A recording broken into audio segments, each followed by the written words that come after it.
ریوی درو و شیرین آف خو چالاگوان و آزادی خوازن بادینان به ویرنگی وصف و پارتا دستالادارد که او دمکی ده کش بخمت برجواندین خوین حزبی و بازرگانی پارتا دستالادار ملکچی ترکیه بویه و گلوپا کزگ بولشکری و هل کریه اد برانبرج دا دستالات با آگیر و آسنی دو ماهی پر خروابونه که نرازی بونه گتینید و دهوک کریه زندانه که مزن دائما محاوله کپ کرنا دنگ آزاد یا کری و دجاتیا مامستایت آینی هر یا به حسابه و ناکن مامستای آینی یا حر بیت یا آزاد بیت سر منبر پیغمبری صلی الله علیه و سلم حقیه پیام خود پیغمبر بگینتا خلکی دیان مامستایت آینیت لاداین الگوتار بیجی برای خوب دنه و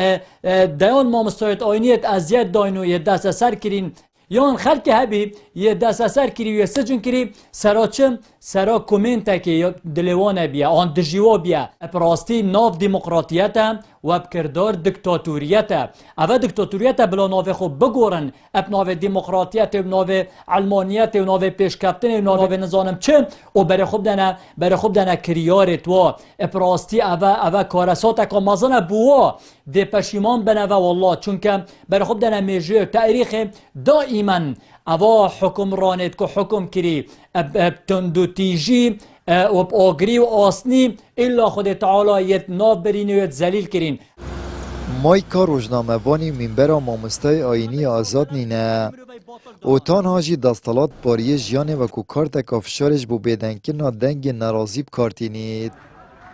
گلک روزنامه‌وان هات نگرتن دست سر کردن ایهانه کردن بیریس کردن حتی ماموستا چند تا نه بیریس کردن و هات نشاندن او حتی که همچین بجین فرمانبرجی تهدید توی چند لیت نکردن دموچتا برین د ارزاقتا برین یعنی سال 2024 هشت تو تهدید ارزاقی ویلت کی ویتن پیرامیر که احتمال فقیری وکی نوکه و سردم نوکه تناجي هيتن وناجيتن دبيني تهديد اللي تكات والله تعيين كان كرة تعيين كان نفية تعيين كان كآزادي اگر فعلا آزادی بود داشته کاتو چیز رو بیرو بچونی وب که وب بجا اول مدیار کتن آزادی را در بین الدهو که بتنی هندک دروشمن و نزدیکتر 33 سال تماما پارتا دستالادار سوزنج درو دت خلک بادینان